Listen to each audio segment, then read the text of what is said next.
Nah, hari ini saya kasih tema do and don't do it. Ya, bahasa Indonesianya berbuat atau tidak berbuat, lakukan atau jangan dilakukan.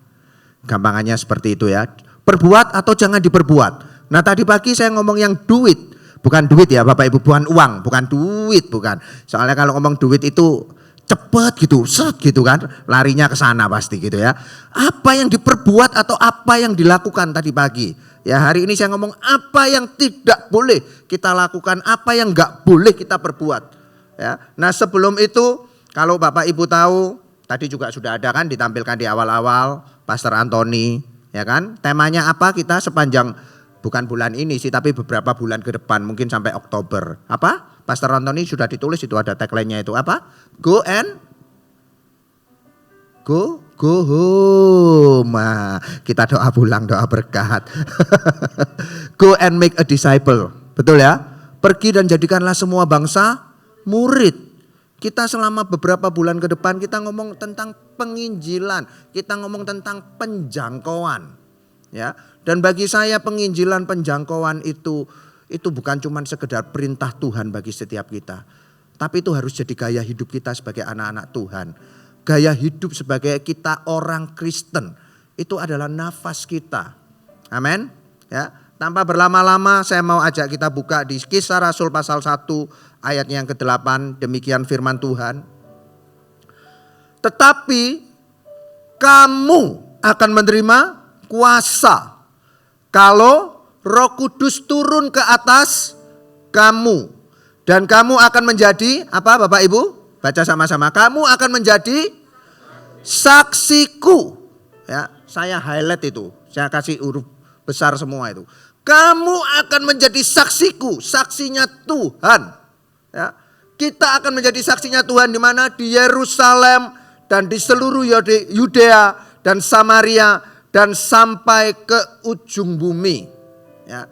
Hari ini saya mau ngomong tentang saksinya dulu sebelum ngomong yang don't do it, jangan lakukan. Ya. Firman Tuhan katakan kita ini adalah saksi-saksinya Tuhan. Ya. Saya mau tanya dulu, kalau misalnya ada sebuah kejadian, anggap aja kejadian kecelakaan seperti itu, ya.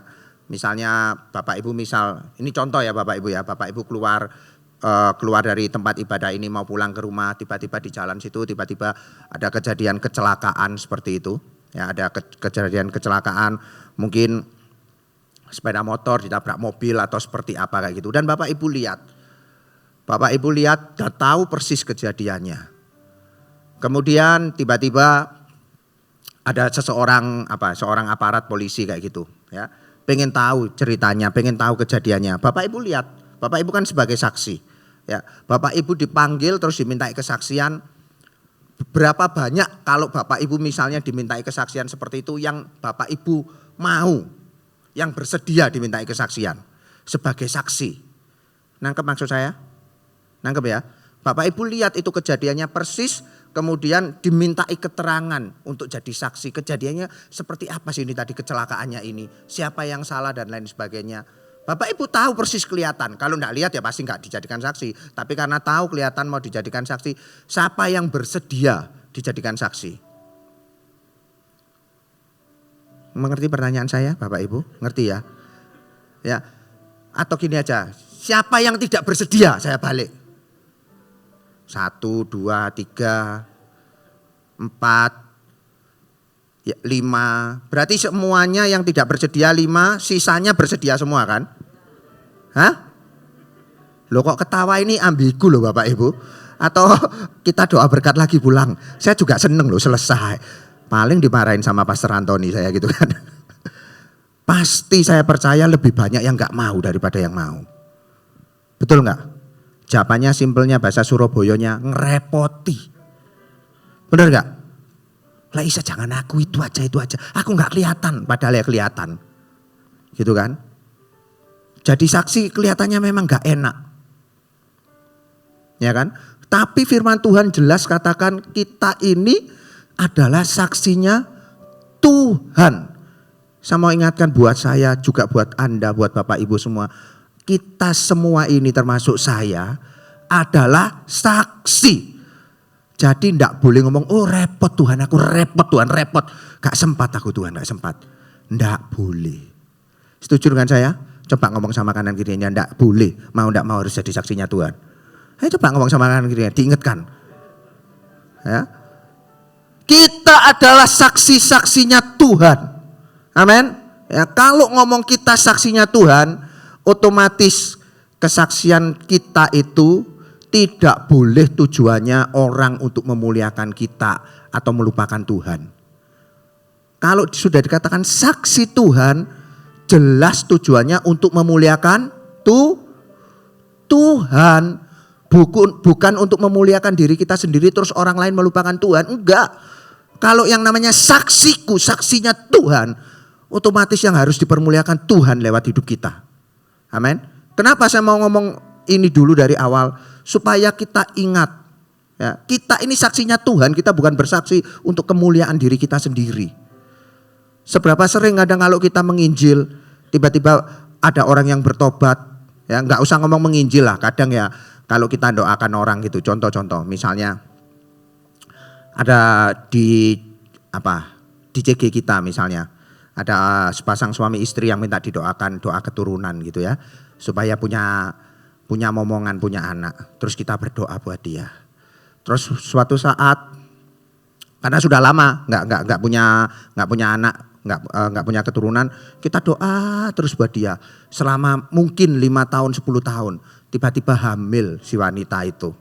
Ya, si wanita itu hamil, biasanya ngaku-ngaku kan yang doakan kan. Oh, itu berkat doaku itu. Benar nggak? Nggak ngerti maksud saya lagi nih kelihatannya ini. Kelihatannya nggak ngerti maksud saya kelihatannya. Ya kan, misalnya itu, oh itu karena doaku. Ngeklaim biasanya.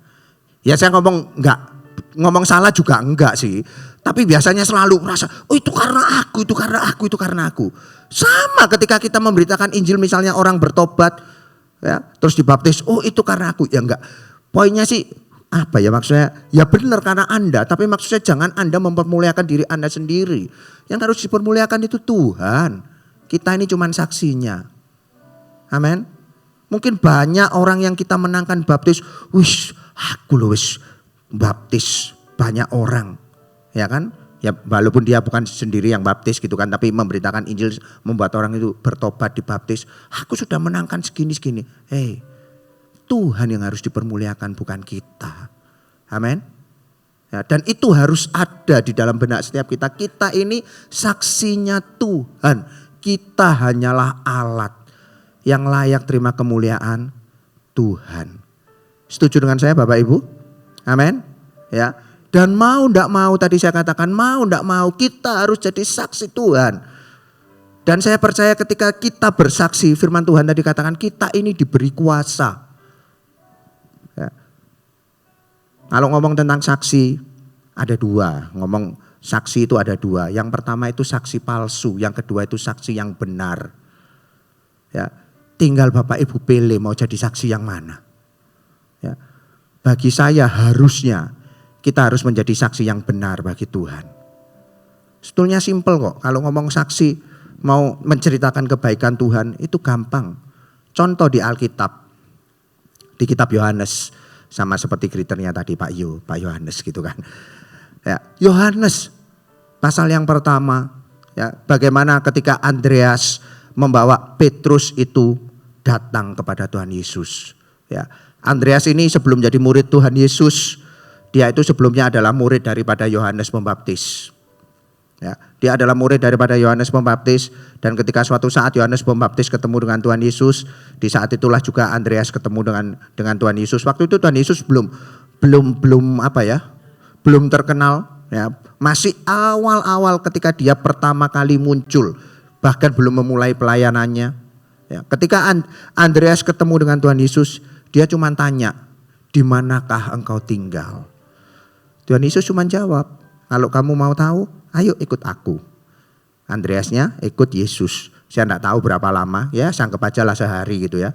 Setelah dia ngobrol-ngobrol sama Tuhan Yesus, kemudian berikutnya dia bawa saudaranya yang bernama Petrus ini datang kepada Tuhan Yesus. Sejak dari itu mereka berdua jadi murid Yesus. Maksud saya sama, jadi saksi gampang kayak Andreas itu tadi loh. Ceritakan aja, aku kemarin habis ketemu dengan Tuhan Yesus. Aku merasakan damai sejahtera. Aku merasakan ada sesuatu yang berbeda dari orang ini. Seharusnya kita sama, kita menyaksikan cinta kasih Tuhan, kebaikan, kemurahan Tuhan buat orang yang kita temui. Gampang. Tapi serba banyak kita yang menganggap kita ini harus menginjil, kita ini bersaksi. Aduh, sukar, sulit. Itu bukan tugas saya, itu tugas Pak Yohanes. Ya, gitu kan. Tugas tim leader, tugasnya coach, tugasnya Pak Antonino. Firman Tuhan ngomong kita ini adalah saksinya Tuhan. Ya kan? Contoh lagi di Yohanes juga, Yohanes 4. Bagaimana Yesus ketika dia berjumpa dengan seorang perempuan Samaria. Ya, ketika Tuhan Yesus mau pergi menyeberang gitu, dia akhirnya sampai masuk ke kota Samaria, ya, dalam keadaan haus dan lapar. Murid-muridnya disuruh pergi untuk cari makanan. Ketika dia seorang diri ketemu dengan perempuan Samaria di siang hari, ya, perempuan Samaria ini mau menimba air. Tuhan Yesus cuma ngomong gini, berilah aku minum. Dari situ terjadi percakapan. Nggak lama kemudian, singkat cerita ya Bapak Ibu, perempuan Samaria ini bertobat. Ya. Cuman ngomong sebentar sama Tuhan Yesus, dia bertobat. Saya nggak ngomong Tuhan Yesusnya ya, tapi dari ketika perempuan Samaria ini bertobat, kalau Bapak Ibu baca sendiri di Yohanes pasal 4, dia kembali ke kotanya, dia ceritakan itu loh, aku habis ketemu sama orang itu. Aku ketemu sama orang itu, aku merasakan damai sejahtera. Bahkan apa yang dikatakan orang itu benar, tepat, padahal dia tidak kenal aku. Ya. Dan kita tahu di akhir cerita, satu kota itu bertobat. Betul ya Bapak Ibu? Benar ya? Firman Tuhan tulis seperti itu. Apakah perempuan Samaria ini pendeta? Bukan kan? Bisa dikatakan ini adalah orang yang gak benar, orang yang menjijikkan. Tapi dia cuman bersaksi aja. Saya mau mengingatkan bagi setiap kita, bukan karena masalah, karena kita tema bulannya, enggak. Tapi tadi saya katakan saksi, kita saksi Tuhan itu harus jadi gaya hidup dalam kehidupan setiap kita. Amin. Ya. Nah, ada 3 hal yang mau saya katakan tentang kesaksian. Ini masih belum khotbah ya Bapak Ibu, khotbahnya nanti kitab Lukas. Ini saya mau ngomong saksi dulu, enggak apa-apa ya. Nanti pulang jam, tetap sama kok pulangnya ya. Nanti jam, kalau kelebihan saya juga ditunggu-tunggu di sana juga. Kesaksian itu adalah tugas dan tanggung jawab orang percaya. Ya, yang pertama saya tulis itu, kesaksian itu tugas dan tanggung jawab orang percaya. Artinya apa? Itu tugas kita semua. Bahkan saya tulis kayak gini kan, kesaksian itu bukan karunia. Ya, enggak butuh Anda punya karunia apa-apa, enggak butuh kesaksian, itu cuma ceritakan kebaikan Tuhan. Kenapa saya ngomong kayak gini? Kalau Bapak Ibu ingat 1 bulan yang lalu waktu kita Elevate Together, ya, bulan 7 berarti. Waktu Pastor Antoni khotbah, ada beberapa macam bentuk penginjilan yang Pastor Antoni katakan. Gini, sebelum jawab saya tanya yang datang dulu, daripada nanti saya tanya gini nggak datang semua kan, yang malu ini yang khotbah gitu kan. Yang datang waktu Elevate Together itu, waktu di kampus Cempaka 1, 2, 3, 4, 5, lumayan dikit maksudnya. Ada 4 macam bentuk penginjilan. Ya, yang pertama konfrontasi. Itu konfrontasi itu kayak KKR gitu loh, langsung gitu.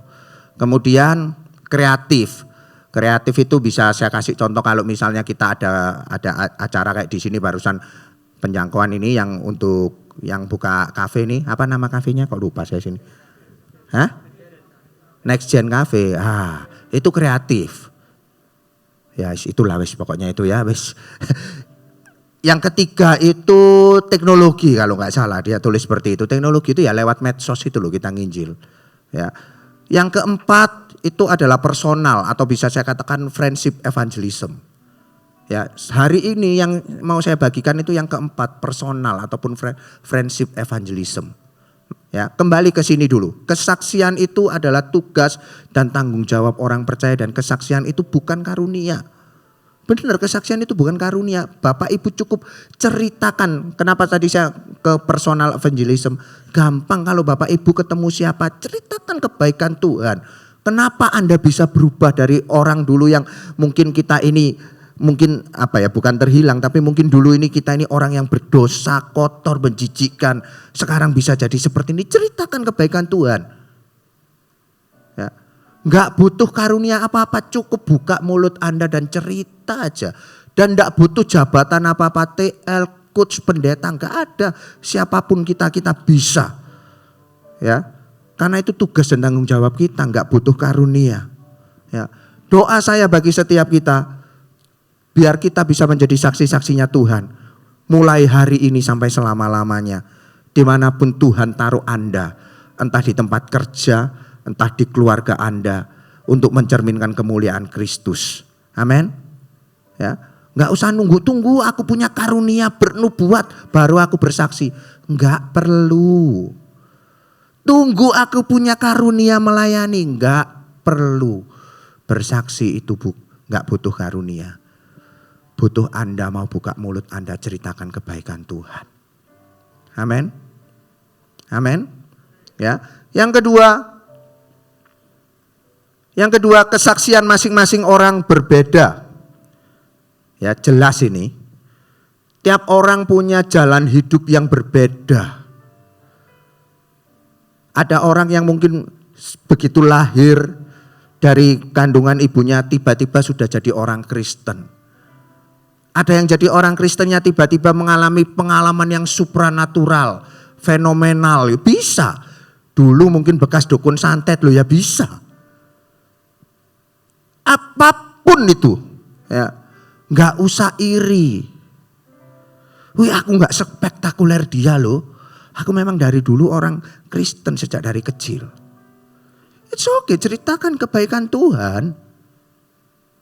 Ya, kita ini tinggal ngomong kok, yang membuat hati orang berubah itu Tuhan dan orang itu mau apa enggak, buka hati apa enggak.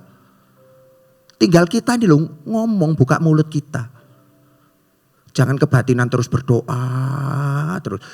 Enggak ada yang salah dengan berdoa. Jangan ngomong gini nanti, enggak boleh berdoa itu sama pendetanya, enggak boleh berdoa. Bukan. Kalau Anda cuma berdoa toh, enggak pernah buka mulutmu untuk ngomong kebaikan Tuhan buat orang lain. Orang yang mau kita ajak untuk menerima Yesus itu belum punya ilmu kebatinan, Bapak Ibu Saudara. Ya. Perlu kita ini buka mulut kita bersaksi. Dan enggak perlu iri. Aku enggak punya kesaksian yang kayak gitu itu loh. Yang spektakuler kayak itu. Enggak usah. Ya, tadi pagi saya ngomong tapi saya enggak mau ngulangin lagi. Waktu saya tinggal 20 menit soalnya. Saya ngomong simpel tadi pagi. Saya lewat Instagram saya nulis banyak. Bukan banyak orang ya, nanti sombong banyak. Ada orang yang DM kadang di situ itu. Jadi berkat. Intinya buka hidup Anda. Ceritakan kebaikan Tuhan. Gak usah tunggu ada KKR Bapak Ibu khotbah. Itu pun saya percaya kalau Anda gak mau buka mulut yang simpel gini. Saya percaya kalau KKR pun Anda pasti gak akan pernah bisa. Hal yang simpel aja loh, personal evangelism Anda gak pernah buka mulut bersaksi kebaikan Tuhan. Saya percaya hal besar gak akan pernah bisa terjadi. Ya. Dan gak perlu nunggu ya aku sampai ngalami sesuatu yang hebat baru aku kesaksian. Gak usah. Ceritakan apa adanya yang Bapak Ibu alami dalam kehidupan Bapak Ibu. Supaya orang lain itu melihat Tuhan lewat kehidupan Anda. Amin. Yang ketiga, kesaksian itu mengandung resiko dan menentukan masa depan. Ingat tadi saya tanyakan, siapa kalau tadi ada kecelakaan itu pengen yang mau jadi saksi. Kan cuma sedikit kan, yang gak mau lebih banyak. Kenapa? Ya ini jawabannya. Resiko. Betul enggak? Resikonya mikir gini, iya lek tak cerita no ini bener, lek salah aku ikut-ikut nanti di penjara ini. Bener gak? Ya gak usah ngomong sampai di penjara lah, nanti urusannya ribet nanti, betul gak? Bener gak? Atau perlu saya ajak berdoa dulu untuk jawab? Karena saksi itu resiko. Ya. Bagi saya cuman simpel kayak ini. Tadi saya akan sempat ngomongkan, saksi itu cuman ada dua, saksi palsu sama saksi bener. Ya kan? Resikonya gampang. Kalau Anda sebagai saksi yang benar, kesaksian yang Anda berikan benar, resikonya cuman Bapak Ibu itu dipercaya oleh orang lain. Dipercaya oleh banyak orang. Kalau Anda memberikan kesaksian yang benar akan membuat orang lain itu gampang bertobat. Apa yang Bapak Ibu katakan, apa yang Bapak Ibu sharingkan, apa yang Bapak Ibu saksikan. Orang lain itu, oh iya ini saya tak percaya. Karena hidup Anda benar. Beda kalau hidup Bapak Ibu yang keluar sama yang dilakukan mungkin beda.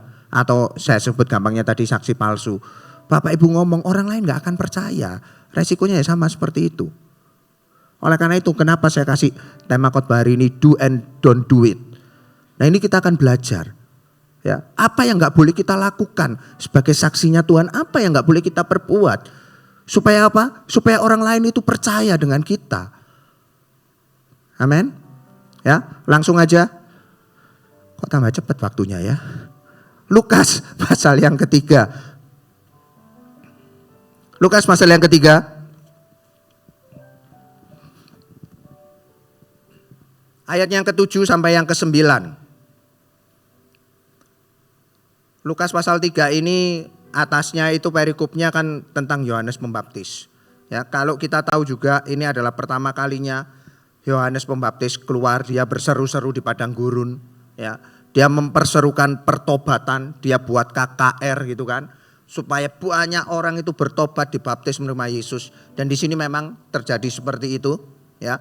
Nah, ini yang kita lihat dulu ayat yang ke-7 sampai yang ke-9. Lalu ia berkata kepada orang banyak yang datang kepadanya untuk dibaptis. Katanya, "Hai kamu keturunan ular beludak, siapakah yang mengatakan kepada kamu supaya melarikan diri dari murka yang akan datang?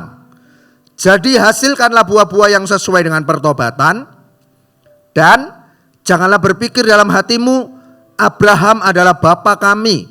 Karena aku berkata kepadamu, Allah dapat menjadikan anak-anak bagi Abraham dari batu-batu ini. Kapak sudah tersedia pada akar pohon, dan setiap pohon yang tidak menghasilkan buah yang baik akan ditebang dan dibuang ke dalam api." Ya, ada 3 hal yang mau saya bagikan yang diingat-ingat lagi ya, tidak boleh kita perbuat sebagai saksi Tuhan. Yang pertama adalah menjadi orang yang mempermainkan murka Tuhan. Ya, saya ini perhalus sedikit Bapak Ibu karena sebetulnya kenapa saya perhalus bahasanya ini? Kalau firman Tuhan tadi katakan, yang ayat berapa ini tadi ngomong gini kan? Hai kamu keturunan ular beludak. Saya gak enak kalau ngomong ular beludaknya itu gak enak. Tapi poin saya gini, kenapa saya perhalus ini nomor 1 seperti itu. Jangan menjadi orang yang mempermainkan murka Tuhan.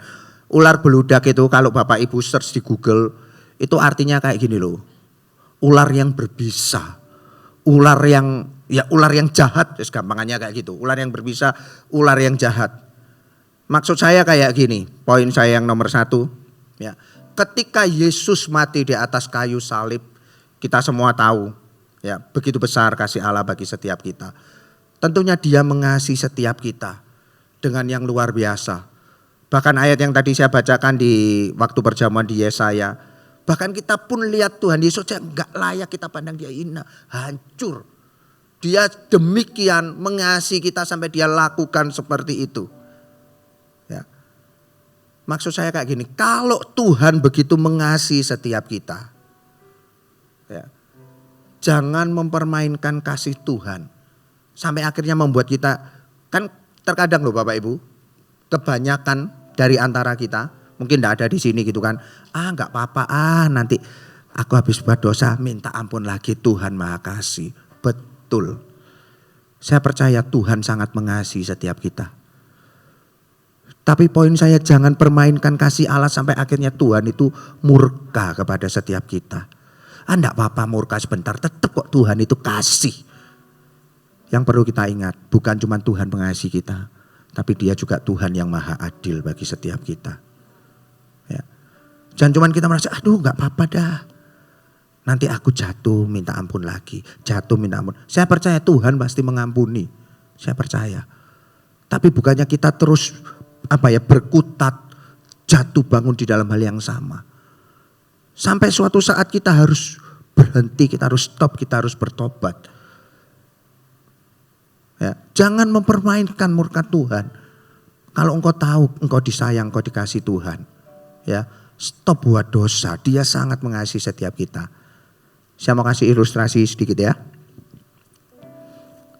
Saya punya saudara, dia orang yang berada, mungkin lebih daripada berada, mampu maksud saya. Ya, tapi kalau di rumah biasanya suka, ya kalau di rumah ya pasti pakai baju rumah ya, betul ya, nggak mungkin pakai baju pergi, pakai jas, kan nggak mungkin, pakai baju rumah. Ya, tapi ini laki ya Bapak Ibu, ya biasanya kan pasti pakai kaos gitu kan. Tapi yang sering saya lihat itu pakai kaosnya itu yang belakangnya itu lobang-lobang gitu loh Bapak Ibu. Bukan model loh Bapak Ibu, bukan model, bukan. Ya, tapi bolong gitu kan, makanya kalau ngomong lobang dan bolong sini, bolong sini, bolong sini. Gitu kan.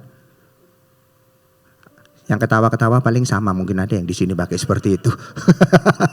Saya juga gitu Bapak Ibu. saya tuh dulu mikir gini loh, orang mampu loh, orang berada, mosok sih nggak bisa beli kaos yang baru untuk make gitu kan. Izin tuh dilihat orang gitu kan. Betul nggak? Itu mending kalau belakang loh, kalau depan gitu atau yang mana gitu kan. Ya. Tapi ya nggak malu itu. Ya saya nggak pernah tanya sih, nggak pernah tanya. Sampai saya juga menyadari, saya juga seperti itu. Waktu mau menikah saya tahu, ternyata pakai kaos lubang-lubang itu enak Bapak Ibu. Ada AC-nya. Saya bukan cerita kaosnya, bukan. Ya. Ada yang kayak gini? Ada? Kenapa kok saya ngomong enak? Nyaman itu kayak nyatu gitu sama kulit itu kaos itu. Pakai kaos baru. Sebetulnya kalau ngomong bukan enak ya, kalau ngomong bagus atau indahnya, ya pasti indah pakai kaos baru tuh daripada kaos lubang-lubang itu tadi. Betul gak? Tapi kalau ngomong nyaman, ya nyaman yang lubang-lubang itu tadi. Betul gak? Siapa yang ngerti maksud saya? Nangkep ya maksud saya ya? Ini yang pria-pria loh, saya gak ngomong yang wanita, yang pria aja, biar gak salah nangkep.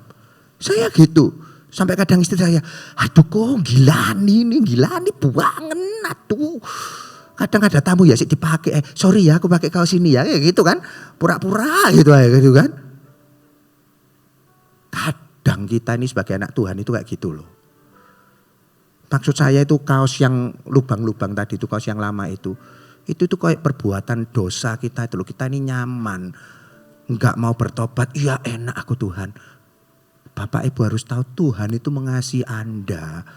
Tuhan itu sudah sediakan mahkota, Tuhan sudah sediakan jubah yang baru. Hidupmu bukan hidup yang milikmu lagi, tapi hidup milik Tuhan. Buangan, sekarang yang lubang-lubang sudah saya buang. Yang proses dalam pelubangan juga ada Bapak Ibu. Maksud saya tidak cerita bajunya, biar Bapak Ibu ingat. Ayo, buanglah manusia lama kita. Yang gak berkenan, buangan. Jangan buat Tuhan itu murka. Tidak apa-apa aku minta ampun lagi, tidak apa. Buangan, titik. Amin. Izinkan pribadi Tuhan itu terjadi dalam kehidupan Anda. Amin. Kalau Anda menggunakan pakaian yang baru, firman Tuhan katakan hidup kita bukan hidup milik kita lagi. Kita kadang tidak usah ngomong pun, ya orang lihat perbuatan kita. Ada sesuatu yang berbeda lewat orang ini.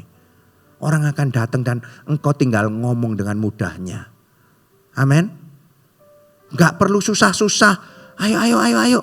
Buat KKR ngomong. Gak usah. Lewat hidup Anda aja loh. Personal evangelism, friendship evangelism. Just do it seperti ini. Hidupmu berubah. Orang akan datang kepada Anda. Anda tinggal buka mulut Anda. Ngomong. Saksikan kebaikan Tuhan. Amin. Yang kedua. Harus lebih cepat lagi Bapak Ibu. Hampir merah soalnya. Yang kedua ini yang tidak boleh kita lakukan sebagai saksinya. Menjadi orang yang tidak menghasilkan buah sesuai dengan pertobatan. Oh iya, tadi saya kelupaan. Ada ayatnya poin yang pertama itu. Galatia 6 ayat yang ke-7. Firman Tuhan katakan jangan sesat. Allah tidak membiarkan dirinya dipermainkan. Apa yang ditabur orang itu juga yang akan dituainya. Ya, enggak usah saya jelaskan. Waktu saya enggak banyak. Kembali yang kedua. menjadi orang yang tidak menghasilkan buah sesuai dengan pertobatan. Yohanes 15 ayat yang kedua dikatakan seperti ini, ya. Saya baca aja ya, Yohanes pasal 15 ayat yang kedua dikatakan seperti ini. Setiap ranting padaku yang tidak berbuah dipotongnya, dan setiap ranting yang berbuah dibersihkannya, supaya ia lebih banyak berbuah. Sederhananya yang nomor 2, Bapak Ibu harus selalu menghasilkan buah-buah pertobatan.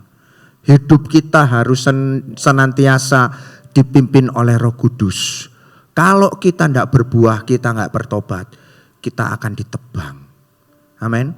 Bahkan kalaupun kita berbuah, Tuhan bersihkan kita. Supaya apa? Supaya kita lebih banyak lagi berbuah.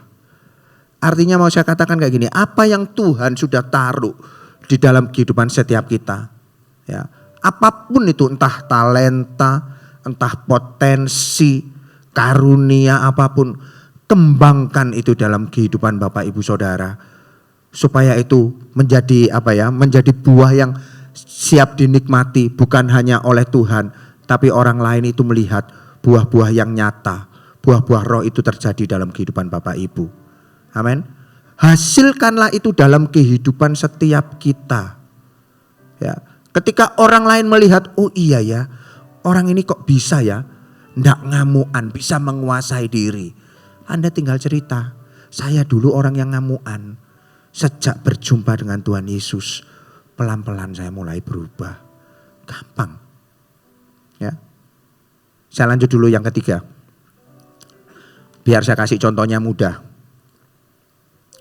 Yang ketiga, menjadi orang yang hanya memperhatikan sisi luarnya saja. Menjadi orang yang hanya memperhatikan sisi luarnya. Kalau ini bisa saya gambarkan ini, kalau di firman Tuhan itu, kita ini jangan menjadi orang kayak orang Farisi ataupun ahli-ahli Taurat, ya. Sukanya berdoa di depan banyak orang, di depan umum. Oh iya ya, orang itu rajin berdoa. Tapi padahal kalau di belakang disuruh berdoa, males. Gitu kan? Biasanya saya bisa ngomong kayak gini, kecenderungan orang-orang yang gini ini biasanya munafik biasanya. Jangan jadi orang yang munafik, jangan cuma perhatikan yang luar, tapi yang dalam ini perlu kita isi. Amin. Ya, saya kasih contoh buat Bapak Ibu. Saya biasanya kalau misalnya pergi jalan-jalan ke mall atau kemana sama istri saya, kalau nggak ada, misalnya nggak punya niatan untuk belanja ya Bapak Ibu, tiba-tiba bisa belanja, masuk ke supermarket belanja, biasanya gitu. Itulah istri, the power of istri itu. Ya. Padahal niatnya jalan-jalan, makan gitu, tapi nggak niat belanja. Nanti mampir ya supermarket, lihat ini, nggak pengen beli, tiba-tiba beli gitu. Apalagi kalau belanja sungguhan, tambah lebih banyak gitu kan biasanya. Ya. Maksud saya gini, saya bukan cerita belanjanya. Ya, terkadang ketika istri saya belanja, saya ini biasanya suka ini Bapak Ibu, suka apa ngomongnya ya? Suka makan makanan snack gitu, makanan kering gitu. Entah wis pokoknya mulut ini harus ngunyah terus kayak kelinci gitu Bapak Ibu ya.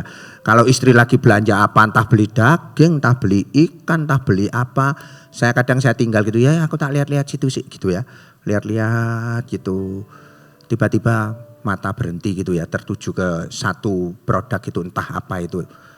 Biasanya ini kelihatannya enak. Ya kan? Saya beli. Ya. Maksud saya gini, kenapa saya beli yang misalnya contoh saya beli ini A gitu ya, ini enak. Padahal saya belum pernah beli barang itu sebelumnya, makanan itu sebelumnya. Yang membuat saya beli enak ini, yang bikin menarik, Bapak Ibu tahu apanya? Hah? Kemasan, tampilannya. Yang kedua harganya pasti Bapak Ibu ya kan. Tapi betul kemasan itu tampilannya. Wow, kelihatannya menarik ya. Terus saya beli. Ya pasti ada yang enak, ada yang enggak lah. Maksudnya ini saya cerita gitu kan. Belum tentu di dalamnya itu sama seperti kemasannya.